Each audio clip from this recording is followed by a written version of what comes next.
Hello guys, welcome to our channel track anime, যেখানে আজকে আমরা দেখব ইউ আর মিস সার্ভেন্টের এপিসোড 11। এপিসোডের শুরুতেই হিতোশি আগের দিনের কথা ভাবছিল, যেখানে সে ইউকিকে বলছিল যখন আলো বরফের উপরে পড়ে তখন তা আরও উজ্জ্বল হয়ে ওঠে, আর এই দৃশ্য দেখতে আমার দারুণ লাগে, আর সেই কারণে আমি বরফকে এত ভালোবাসি। আর এই কথা শুনে ইউকি একটু লজ্জা পেয়ে যায় আর বলে, এটা শুনে ভালো লাগলো যে আপনি আমাকে ভালোবাসেন। আসলে ইউকির নামের মানেও তো বরফ, তাই ইউকি এই কথাটা বলল। যাই হোক, এখন এইটা শুনে তো হিতোশি এতটাই লজ্জা পেয়ে যায় যে তার মুখ পুরো লাল হয়ে ওঠে। আর এরপরে আমরা আগের একটা দৃশ্য দেখতে পাই, যেখানে দেখা যায় ছোটবেলার হিতোশি একটা মেয়েকে তার ভালো লাগার কথা জানাচ্ছে। মেয়েটি তখন বলে, তুমি যেটা অনুভব করছো সেটা ভালোবাসা নয়, তুমি শুধু আমার সঙ্গে থাকতে চাও, আর এটা তোমার এক ধরনের চাহিদা। হিতোশি ভাবে সে ঠিকই বলেছিল, তখন আমি খুবই একা ছিলাম, সেই একাকিত্বের কারণেই আমি তাকে আমার মনের কথা জানিয়েছিলাম, কিন্তু ওই ঘটনার পর আমরা আর কখনো দেখা করিনি। হয়তো আমার কথাগুলো তাকে আঘাত করেছিল। হিতোশি নিজের অতীতের কথা মনে করতে করতেই বলে, ওই মেয়েটির কথা আমাকে খুবই কষ্ট দিয়েছিল, কিন্তু যদি তার কথা সত্যিই হয় তাহলে কি ইউকির জন্য আমার মধ্যে ভালোবাসা জন্মায়নি? এরপরেই আমরা দেখতে পাই ইউকি এবং হিতোশি একসঙ্গে ঘুমিয়েছিল, কিন্তু সেই রাতের ঘটনায় হিতোশি ঠিকমতো ঘুমাতে পারেনি। সে হঠাৎই ঘুম থেকে উঠে যায়, আর ইউকিও জেগে ওঠে হিতোশিকে দেখে এবং বলে গুড মর্নিং। হিতোশি লজ্জা পেয়ে বাইরে চলে যায় এবং ভাবে, গত রাতে ইউকি খারাপ স্বপ্ন দেখছিল, তাই আমি তাকে নিজের সঙ্গে ঘুমাতে বলেছিলাম, কিন্তু তার জন্য আমি নিজেই ঠিকমতো ঘুমাতে পারিনি। ঠিক তখনই ইউকি বাইরে এসে প্রশ্ন করে, তোমার কি হয়েছে হিতোশি? হিতোশি বলে, না না, কিছুই হয়নি, আমি শুধু বছরের শেষ পরিষ্কার পরিচ্ছন্নতার কাজটা আগে থেকে শুরু করতে চেয়েছিলাম। আর তারপরেই সে মনে মনে ভাবে, যদি আমি আমার অনুভূতিগুলো ইউকিকে বলেই দিই তবুও হয়তো কিছুই বদলাবে না। ইউকি বাড়ি পরিষ্কার করার জন্য খুবই উত্তেজিত হয়ে ওঠে। সে ভাবে, যখন আমি প্রথমে বাড়িতে এসেছিলাম তখন কিছুই ঠিকমতো করতে পারিনি, অনেক ভুল করেছিলাম, কিন্তু এবার আমি সব পরিষ্কার করে একদম ঝকঝক করে তুলব। ঠিক তখনই সেখানে মোচিতারো মানে ওদের সেই কুকুরটি চলে আসে, আর সে এসে সেই পোছাটা দেখে ফেলে। ব্যাস, এরপরে যা হওয়ার কথা। কিছুক্ষণ পরেই হিতোশি এসে দেখে যে পুরো বাড়ির পরিস্থিতি বিশৃঙ্খল। ইউকি বলে, মাফ করবেন, আর যতবারই ক্ষমা চাই মনে হয় তা যথেষ্ট নয়। হিতোশি বলে, না না ঠিক আছে, কিছু হয়নি, আমি জানি যে এর দোষ তোমার না, এই পুরো দোষটাই মোচিতারুর। এরপর হিতোশি মোচিতারুকে ধরে বলে, তুমি না ইউকিকে বিরক্ত করা বন্ধ করো। আর এরপরে ইউকির কোট যেহেতু নোংরা হয়ে যায়, তাই সেটাকে খুলতে গেলে তো হিতোশির মুখ আরও লাল হয়ে যায়। সে লজ্জা পেয়ে তাড়াতাড়ি বলে, আমি স্নান করতে যাচ্ছি। আর ইউকি ভাবে, হিতোশি এত অদ্ভুত কেন? এদিকে হিতোশি নিজের মনে মনে ভাবতে থাকে, ইউকি আজও বদলায়নি, সে আজও ঠিক আগের মতোই আন্তরিক এবং সত্যবাদী। যখন সে প্রথমবার আমার সঙ্গে দেখা করেছিল তখনও সে এমনই ছিল। ইউকি হিতোশির সঙ্গে এক পরিবারের মতো থাকে, যা হিতোশিকে খুবই আনন্দ দেয়।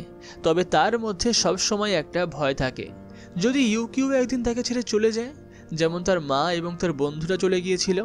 ঠিক তখনই বাইরে থেকে ইউকি জিজ্ঞাসা করে, মাস্টার হিতোশি, আজ আপনার কি হয়েছে?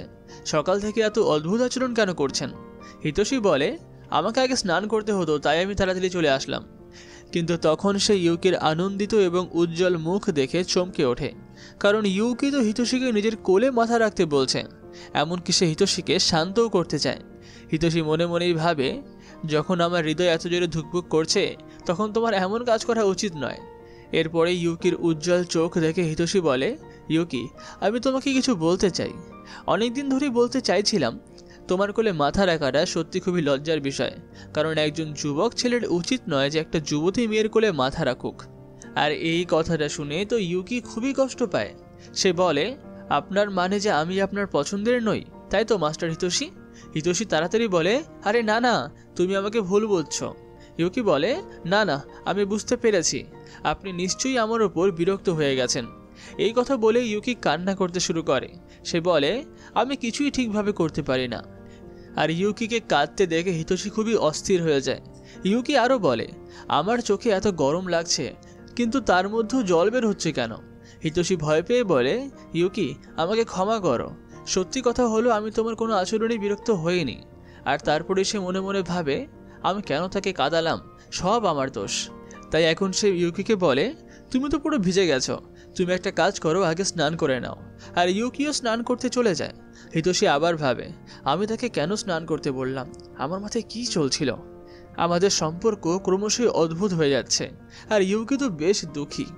এরপরে দেখা যায় যে ইউকি প্রতিটা ছোট ভুলের পরেই খুব ভেঙে পড়ে এবং কেঁদে ফেলে।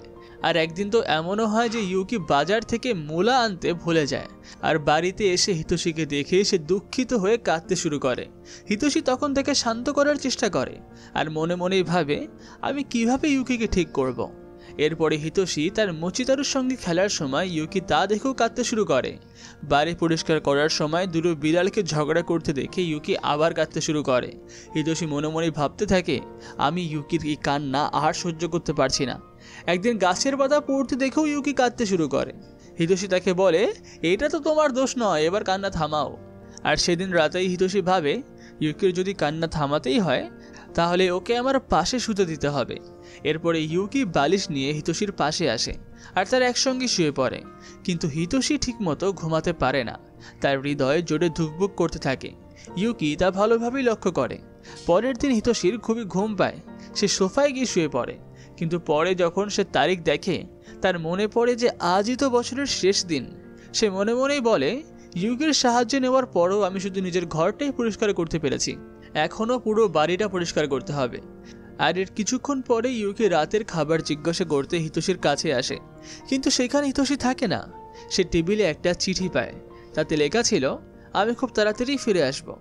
এর পরের দৃশ্যে দেখা যায় যে ইউকি আর মোচিতারু নিজেই বাজারে গিয়ে ডিনার কিনতে যায়, কিন্তু বছরের শেষ দিন হওয়ায় দোকান সব বন্ধ থাকে।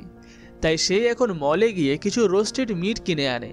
আর যখন সে বাড়ি ফেরে, হিতোশি তাকে বলে, আমি তোমার প্রিয় ওকোনোমিয়াকি বানিয়েছি আর রোস্টেড মিটও করেছি।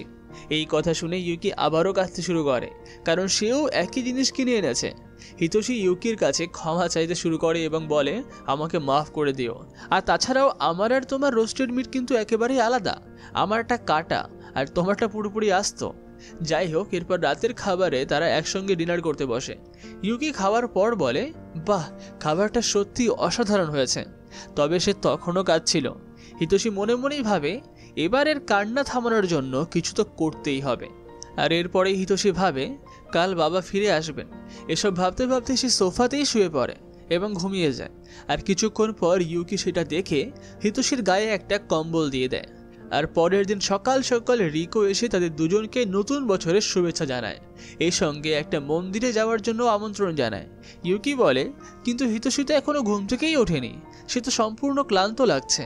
রিকো বলে, যা, তাহলে তো খুবই খারাপ হলো, কারণ আজ তো বড় ভাইয়ের জন্মদিন। এই কথা শুনে ইউকি আবারও কাঁদতে শুরু করে। সে বলে, আমি তো এটাও জানতাম না। আর ইউকিকে কাঁদতে দেখে রিকো অবাক হয়ে যায়। ইউকি বলে, আমি জানি না আমার কি হয়েছে, আমি খুবই ছোটোখাটো ব্যাপারে কাঁদতে শুরু করি, তাই আমার মনে হয় আমার বাইরে না গিয়ে বাড়িতে থেকে যাওয়াটাই ভালো হবে। রিকো বলে, ঠিক আছে, তাহলে আমি আমার বন্ধুদের সঙ্গে দেখা করতে যাচ্ছি। এই বলে সে চলে যায়। এরপর ইউকি হিতোশির ফোন চেক করে দেখে যে নাকা থেকে মেসেজ পাঠিয়েছিল। সেখানে লেখা ছিল, আমি আর ইউকি যদি একসঙ্গে শ্রাইন দেখতে যাই তাহলে আমার খুবই ভালো লাগবে। আর এই লেখা পড়ে ইউকি একা নাকার সঙ্গে দেখা করতে যায়। নাকা ইউকিকে দেখে তাকে শুভেচ্ছা জানায় এবং ইউকি তাকে একইভাবে শুভেচ্ছা জানায়। ইউকি বলে, আচ্ছা, নতুন বছরে সবাই শ্রাইন যায় কেন? এই ব্যাপারটা নিয়ে আমি কিছুই জানি না। যেটা শুনে নাকা বলে, তাহলে কিভাবে প্রার্থনা করতে হয় তুমি নিশ্চয়ই সেটাও জানো না? আর ইউকিও সেই সময় মাথা নেড়ে সম্মতি জানায়। নাকা ইউকিকে শ্রাইনের ব্যাপারে সব বুঝিয়ে দেয়। এরপর ইউকি একটা বক্স দেখে বলে, এই বাক্সের মধ্যে এত কাগজ কেন রয়েছে? নাকা বলে, এগুলো হলো ফরচিউন লিস্ট। প্রতিটি কাগজে একটি করে ফরচিউন মানে ভাগ্য লেখা থাকে, যা নতুন বছরে কার্যকর হয়। তুমি কি এটা ট্রাই করতে চাও? ইউকি বলে, হ্যাঁ, অবশ্যই। তারা দুজনেই একটা করে ফরচুন স্লিপ তুলতে শুরু করে। নাকা খুবই খুশি হয়েছিল যে ইউকিকে শ্রাইনের ঐতিহ্য এবং অন্য বিষয়গুলি বোঝাতে পেরে। এরপর নাকা ইউকির ফরচুন স্লিপ নিয়ে জানতে চায়, কিন্তু ইউকিকে কাঁদতে দেখে সে অবাক হয়ে যায়। নাকা তাকে শান্ত করে বলে, চলো কোথাও বসে কথা বলি। আর এরপরে তারা একটা নিরিবিলি জায়গায় গিয়ে বসে। এরপরে ইউকি তার ফরচুন স্লিপের কথা বলে, যেখানে লেখা আছে, আমার হারানো জিনিসগুলো চিরদিন হারিয়েই থাকবে, আমি কখনোই সেগুলো ফিরে পাবো না। এর মানে কি এটা যে মাস্টার হিতোশি আর আমি আলাদা হয়ে যাব? নাকা তাকে সান্ত্বনা দিয়ে বলে, না না, তুমি চিন্তা করো না, এমন কিছু হবে না। ইউকি বলে, কিন্তু মাস্টার হিতোশি গত কয়েকদিন ধরে খুবই অদ্ভুত আচরণ করছেন। তিনি বেশ হতাশ এবং বিষণ্ণ দেখাচ্ছেন। যদি এমন হয় যে তার আর আমাকে দরকার নেই, তাহলে হয়তো আমি তার সঙ্গে থাকতে পারবো না। যখন এসব ভাবি, আমার চোখ দিয়ে আপনা আপনি জল পড়তে শুরু করে। নাকা বলে, তুমি একা নও, আমার সঙ্গেও এমন হয়েছে। অনেক সময় আমার চোখ দিয়ে নিজে থেকেই জল গড়িয়ে পড়তে শুরু করে। ইউকি অবাক হয়ে জিজ্ঞাসা করে, তাই তুমি সত্যি বলছো? নাকাও মাথা নেড়ে বলে, হ্যাঁ, এটা আমার সঙ্গেও ঘটতো। বিশেষ করে যখন আমি খুব ছোট ছিলাম। আমার মায়ের মৃত্যুর পর এটা শুরু হয়েছিল। নাকার কথা শুনে ইউকি আরও জোরে জোরে কাঁদতে শুরু করে। নাকা তাড়াতাড়ি বলে, ওহ, কেঁদো না, আমি তোমাকে দুঃখ দিতে চাইনি। জানো তো, আমার মা আমাকে বলতেন, আমরা তখনই কাঁদি যখন আমাদের দুঃখের ভার আর আমরা সহ্য করতে পারি না। তাই যতক্ষণ তোমার মন চায় তুমি কাঁদতে পারো। এটা তোমার দুঃখকে তোমার মন থেকে বের করে দেবে। কাঁদা কোনো খারাপ বিষয় নয়, বরং এমন সময় কাঁদা উচিত যতক্ষণ না তোমার সমস্ত কষ্ট মিটে যায়।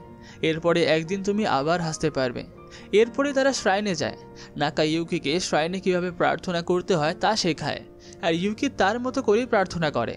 প্রার্থনা শেষে ইউকি মনে মনে বলে, নাকা, রিকো এবং হিতোশি সবসময় আমার খেয়াল রাখেন। আমি চাই আমি যেন সবসময় তাদের সঙ্গে থাকতে পারি। এদিকে হিতোশিকে দেখা যায় যে তখনও পর্যন্ত ঘুমিয়েছিল। তার ফোনে তার বাবার কল আসে, কিন্তু হিতোশি সেই কলটি ধরতে পারে না। এদিকে তার বাবা এখন এয়ারপোর্টে পৌঁছে যান। আর এভাবে শেষ হয় এপিসোড 11। ভিডিওটি ভালো লাগলে লাইক, কমেন্ট এবং শেয়ার করে আমাদের জানাতে ভুলবেন না। আর পরবর্তী পর্বটি দেখার জন্য চ্যানেলটিকে সাবস্ক্রাইব অবশ্যই করে রাখবেন। তাহলে দেখা হচ্ছে অন্য কোনো ভিডিওতে।